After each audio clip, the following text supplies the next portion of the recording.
Okay, so example 2 says we're going to find we skipped example 2. Example 3 says we're going to find the amplitude, period, and phase shift for y equals cosine of 2x plus 3 pi, and we're going to graph the function.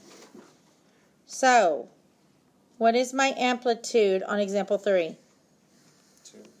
How did you get that? Because from cosine. It's the absolute value of the 2 in front of cosine, right? Yes. Absolute value of 2 is 2. What is our period?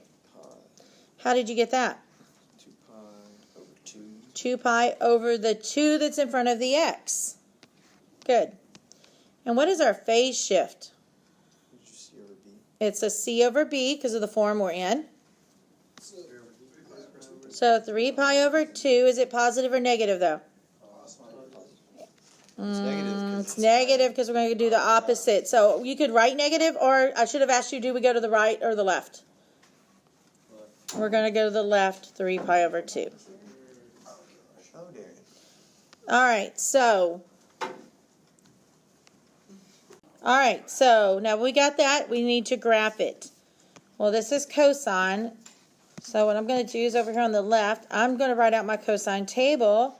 You probably have your unit circle out because I'm sure you would take it out when you came to class. Looking for the beginning of class. Can't find it. It's somewhere.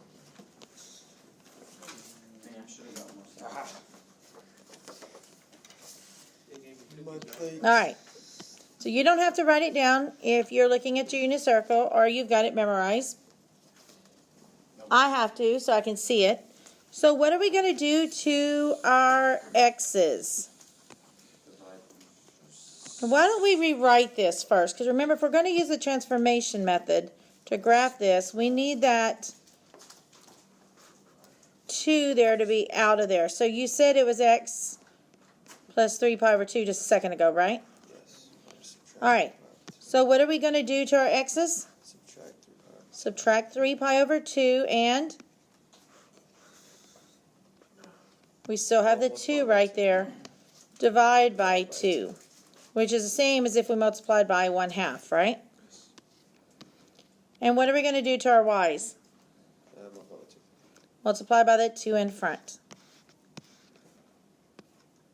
All right, so what I'm going to do here is I'm going to open another sheet of paper and so I can show my work. Guys, if you need to, get another sheet of paper. Don't try to do the work on the adding and or like in this one, subtracting that 3 pi over 2 and just try to cram it in a little bitty space or not write it at all, because that's where you get confused at. All right, so get you another sheet of paper. Staple it to the back of it. It's no big deal. Look at the back of your paper. Maybe it's blank. I don't know, something like that. All right, so let me open up another sheet of paper here.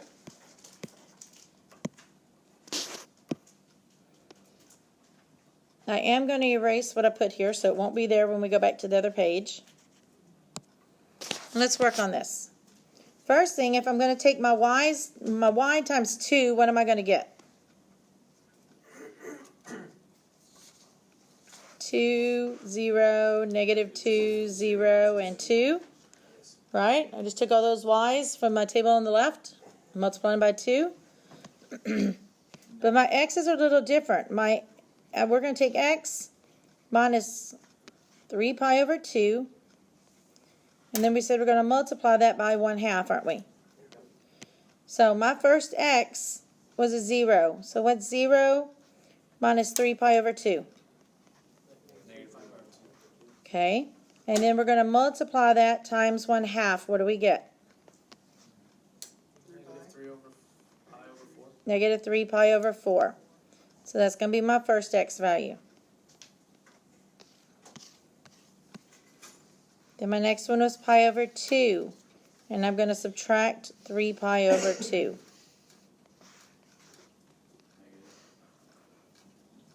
Negative 2 pi over 2, which I'm going to go ahead and reduce that, which gives me negative pi. Yes. Times 1/2. Negative pi over 2.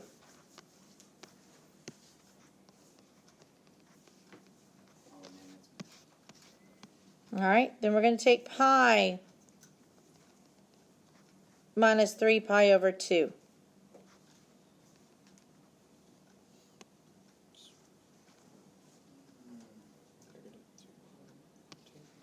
Okay. Well, first, what is... All right, so if you're using your calculator, you would type that as 1 minus 3 halves and hit math enter, right? Or remember that pi is the same thing as saying 2 pi over 2, isn't it? So what's 2 pi minus 3 pi? Negative 1 pi over the common denominator.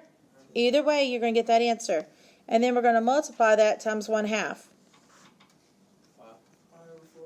Negative, oh, yeah, negative pi over 4.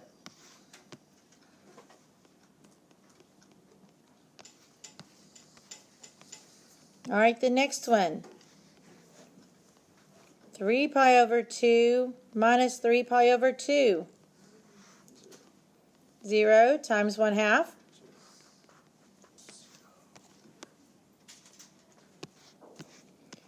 And then the last one there. I'm going to do it here. So 2 pi minus 3 pi over 2. Remember, 2 pi is 4 pi over 2, isn't it? So we get pi over 2 times 1/2 pi over 4. Guys, I'm serious about writing it down. There's no way I could do that without writing it down. So chances are, if I can't do it, you're probably going to struggle through it as well. All right? Because I've got more experience than y'all at it. But I still struggle with that. So write it down. All right. So we've got our table now, right? So before I go over to the next part and actually graph this, let's talk about scaling our graph. Because I noticed we had a lot of trouble doing that on the test. You know what they took out in the Youngblood? I'm recording. All right, so if I'm going to scale my graph. Now, sometimes they give me a scale on the graph, sometimes they don't. But I need to figure out what I want my scale to be. So, look at your x's. What is the largest number that's in the denominator? 2. Guys, there's a 2 and a 4. Which one's bigger? 4. Oh, I was looking at that one. 4. Okay, you're looking at the wrong table. I'll give you that one then. All right, so I want each of these lines to represent a pi over 4. Even if my graph doesn't start with a pi over 4, I want each line to be a pi over 4. That way I know my increments are even. So this one would be 1 pi over 4. This would be 2 pi over 4 reduced. 3 pi over 4. 4 pi over 4 reduced. 5 pi over 4. 6 pi over 4 reduced. Whoops. Yeah, got a little crazy there. And then 6 pi over 4 reduced, so then 7 pi over 4, and we could just keep going, okay? That way I know the distance between these two lines is the same distance between those two lines, isn't it? And these are the same, and these are the same, and these are the same. Because what I saw in that last test was y'all would do like, this was a pi over 4, and then you would do this was pi over 2, and it's like, okay, well this is a difference of pi over 4, and this is a difference of pi over 4. They're not scaled the same, are they? You've got to keep the scale the same. So just be careful of that. So if I looked up at my table and my largest number in the denominator was a 6, what would I make each line? Pi over 6. What if my largest number on bottom was a 12? Pi over 12. All right, that's what I want each line to be. If I give you a scale on it and it's not, is it okay to adjust it?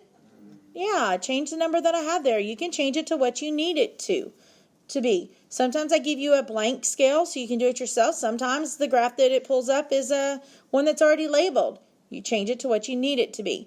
Worst case scenario, it's not big enough because you changed it. Could you just draw the line and continue your graph on off to the side of the paper? Or if you had to, worst case scenario, could you just use your own graph? No. Yes, you could. Okay, so when I went back here, we lost our table. So what did we have for our table? I know we had for the y's, it was what, 2, 0, negative 2, 0, and 2. What were the x's? Negative 3 pi over 4. Negative 2 pi over 4. Negative pi over 2. Negative pi over 4, 0, and pi over 4? Yes. All right. Y'all should have written them down, right? I did, I just couldn't read it. I'm sitting far back. So. Okay, so let's look. How do I know what my scale is on this graph? Because we talked about the scale. Find pi. Powerful. How many spaces are there between 0 and pi? Pi. There's 4. There's 3.14. So that means that each one of those lines is a pi over 4. Okay? Now, and that's what we needed for this one, right? Because it's our largest denominator is a 4, so we needed each one to be a pi over 4. So let's graph our points. So negative 3 pi over 4 means I'm going to go left 3 of those lines. And it's up at 2. Negative pi over 2, 0. Negative pi over 4, negative 2. 0, 0.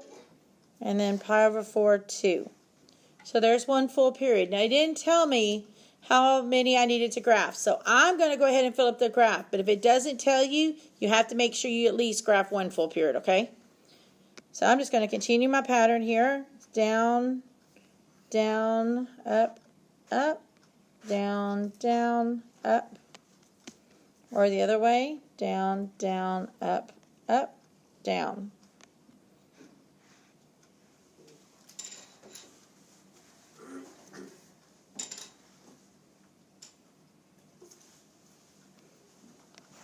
Be careful, mine looked a little confusing there because when I was counting my lines, I drew marks on them. And so it looked like I had some extra dots going on there. Now, does my graph continue? Yes. Yes. Doesn't stop just because I ran out of space on my graph there. All right, so that is example 3.